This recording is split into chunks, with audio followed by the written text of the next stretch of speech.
नमस्कार दोस्तों, स्वागत है आपका अपने यूट्यूब चैनल अपनी नौकरी में।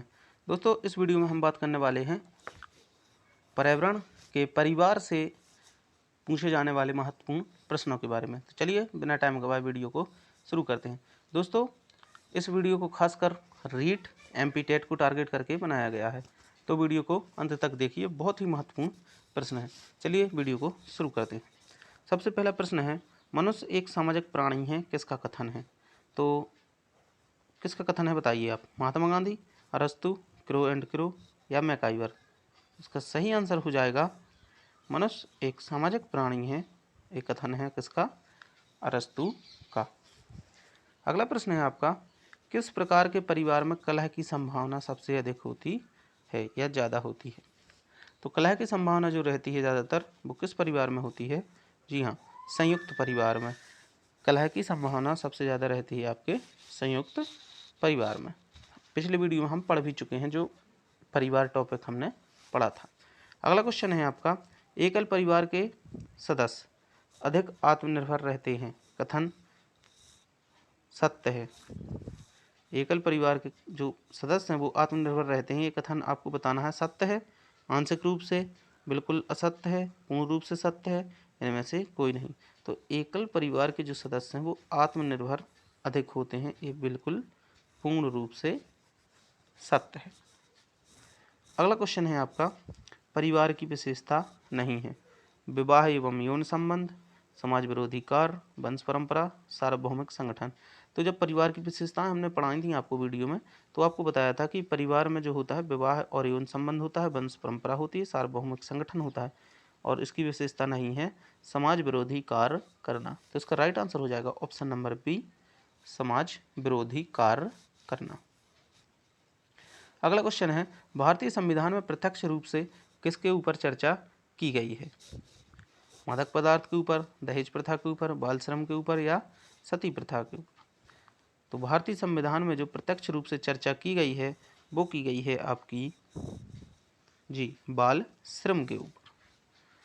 अगला क्वेश्चन है, सती प्रथा के विरुद्ध सर्वप्रथम प्रयास किसने किया? महात्मा गांधी ने, राजा राम मोहन राय ने, दादा भाई नेहरू ने या राजेंद्र प्रसाद ने? तो सती प्रथा के विरुद्ध सर्वप्रथम प्रयास किया वो थे राजा राम मोहन राय। अगला क्वेश्चन है, हिंदू उत्तराधिकार अधिनियम कब बना? 1952 में, 1955 में, 1950 में या 1956 में? तो हिंदू उत्तराधिकार अधिनियम आपका बना था 1956 में। ऑप्शन नंबर डी इसका राइट आंसर हो जाएगा। अगला क्वेश्चन है, बालक को सर्वप्रथम समाज में आपस में मिलजुल कर रहने की शिक्षा दी जाती है, राष्ट्र में, पड़ोस में, समाज में या परिवार में? तो बालक का जो सर्वप्रथम समाजीकरण होता है, समाज में रहने की जो शिक्षा दी जाती है वो दी जाती है परिवार में। तो बालक को आपस में मिलजुल कर रहने की शिक्षा कहाँ दी जाती है? परिवार में। ऑप्शन नंबर डी इसका राइट आंसर हो जाएगा। अगला क्वेश्चन है, समाज की सबसे छोटी इकाई क्या होती है? तो आपको बिल्कुल पढ़ाया था, अगर वीडियो नहीं देखा है तो आप चैनल पर जाकर वीडियो देख लीजिए। तो समाज की सबसे छोटी इकाई क्या है? देश, परिवार, समाज या समुदाय? तो समाज की सबसे छोटी इकाई होती है आपकी परिवार। Option number B is the right answer. अगला क्वेश्चन है, जिस परिवार में सामाजिक, आर्थिक एवं धार्मिक दायित्वों के क्षेत्र में पुरुषों की अपेक्षा स्त्रियों की प्रधानता हो, जहाँ पर सामाजिक कार्य हो तो स्त्री की प्रधानता, आर्थिक कार्य हो तो, धार्मिक कार्य हो तो स्त्रियों की प्रधानता हो, उस परिवार को कहा जाता है मातृ संतात्मक परिवार। ऑप्शन नंबर सी इसका राइट आंसर हो जाएगा। अगला क्वेश्चन है, ऐसे परिवार जिसमें परिवार की सत्ता किसी पुरुष के हाथ में हो तो उसे कहते हैं पितृ सत्तात्मक परिवार। अगर माता के हाथ में है या मतलब किसी स्त्री को प्रधान बनाया जाए तो मातृ संतात्मक, अगर पुरुष के हाथ में सदस्यता हो या सत्ता हो तो वो पितृ सत्तात्मक परिवार होते हैं। अगला क्वेश्चन है, वेस्टमार्क के अनुसार प्रारंभिक परिवार किस प्रकार के होते थे? आपको वेस्टमार्क जी थे जो, इनके अनुसार बताना है कि प्रारंभिक परिवार किस प्रकार के होते थे। बहुविवाह होते थे, बहुपति विवाह होते थे, बहुपत्नी विवाह के होते थे या एक विवाह के होते थे? तो इसका राइट आंसर हो जाएगा आपका ऑप्शन नंबर डी, वेस्टमार्क के अनुसार प्रारंभिक परिवार एक विवाह के हुआ करते थे। अगला क्वेश्चन है, परिवार के सदस्यों में मतैक्य और निष्ठा समाप्त हो जाना, संबंधों का टूट जाना, पृथकता में विकास हो जाना क्या कहलाता है? जो मतैक्य, निष्ठा, संबंधों का टूटना, पृथकता हो जाए तो उसे आप बोल सकते हैं जी, पारिवारिक विघटन। अगला क्वेश्चन है, परिवार की संपत्ति में परिवार के सभी सदस्य अधिकार जन्मजात होता है। परिवार की संपत्ति है उसमें सभी सदस्यों का जो अधिकार है वो जन्मजात होता है। किस नियम के अनुसार? मिताक्षरा नियम के अनुसार, दाय भाग के नियम के अनुसार, परिवार के नियम के अनुसार, सापिंड के नियम के अनुसार। तो इसका राइट आंसर हो जाएगा ऑप्शन नंबर ए, मिताक्षरा का नियम के अनुसार परिवार की संपत्ति में परिवार के सभी सदस्यों का अधिकार जन्मजात होता है। अगला क्वेश्चन है, निम्न में से कौन एक संयुक्त परिवार को कायम रखने के लिए उत्तरदायी है? संयुक्त परिवार को कायम रखने के लिए कौन उत्तरदायी है? समाजवाद, व्यक्तिवाद, ग्रामीणवाद या नगरीवाद? तो इसका राइट आंसर हो जाएगा ऑप्शन नंबर सी, ग्रामीण मतलब गाँव में आज भी संयुक्त परिवार देखने को मिलते हैं। तो संयुक्त परिवार को कायम रखने का जो उत्तरदायित्व है वो ग्रामीणवाद पर है। अगला क्वेश्चन है, मनु के मतानुसार कौन सा विवाह सर्वोत्तम है? मनु के अनुसार कौन सा विवाह सर्वोत्तम है? राजा मनु हुए थे, उनके अनुसार कौन सा विवाह सर्वोत्तम है? तो पिशाच विवाह, ब्रह्म विवाह, गंधर्व विवाह या राक्षस विवाह? तो इसका राइट आंसर हो जाएगा ऑप्शन नंबर बी, मनु के अनुसार ब्रह्म विवाह सर्वोत्तम है। अगला क्वेश्चन है, किस अधिनियम के आधार पर हिंदू विवाह को सामाजिक समझौता माना जाता है? तो आपको पता होगा, हमने पढ़ाया भी था, हिंदू विवाह एवं विवाह विच्छेद अधिनियम 1955 के अनुसार एक सामाजिक समझौता माना जाता है। तो किस अधिनियम के आधार पर? तो हिंदू विवाह अधिनियम 1955 के आधार पर सामाजिक समझौता माना जाता है। अब देख लेते हैं कुछ प्रमुख परीक्षाओं में पूछे गए प्रश्न। भारत में लड़के व लड़कियों के विवाह की न्यूनतम आयु क्या है? पहले लड़कियों की विवाह की आयु बताना है, फिर लड़कों की, पहले लड़कों की फिर लड़कियों की विवाह की आयु बताना है आपको। तो आपको पता है विवाह अधिनियम के अनुसार लड़कों की आयु 21 वर्ष और लड़कियों की आयु 18 वर्ष निर्धारित की गई है। अगला क्वेश्चन देख लेते हैं, परिवार एक इकाई होता है जिसमें माँ, पिता और उसके 2 बच्चे होते हैं, यह कथन है कैसा है? सत्य है, क्योंकि सभी भारतीय परिवार इसी प्रकार के होते हैं।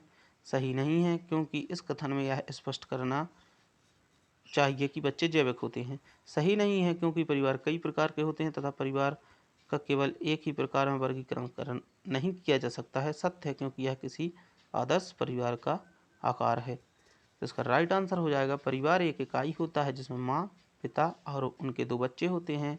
सही नहीं है, क्योंकि परिवार कई प्रकार के होते हैं तथा परिवार को केवल एक ही प्रकार में वर्गीकरण करना सही नहीं है। तो इसका option number C right answer हो जाएगा।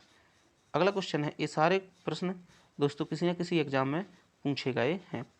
तो बच्चे का समाजीकरण का पहला पार्ट कहाँ से प्राप्त होता है? बच्चे का जो समाजीकरण होता है वो कहाँ से होता है? तो इसका राइट आंसर हो जाएगा, परिवार से बच्चे का समाजीकरण प्रारंभ होता है। अगला होता है प्रश्न आपका, प्राथमिक समाजीकरण है शुरुआती आयु में परिवार एवं मित्रों से सीखना, किशोरावस्था में समाज से सीखना, प्राथमिक स्तर पर समाज से सीखना या शिक्षकों का अनुसरण करना। तो प्राथमिक समाजीकरण जिसको कहते हैं वो है शुरुआती आयु में परिवार एवं मित्रों से सीखना।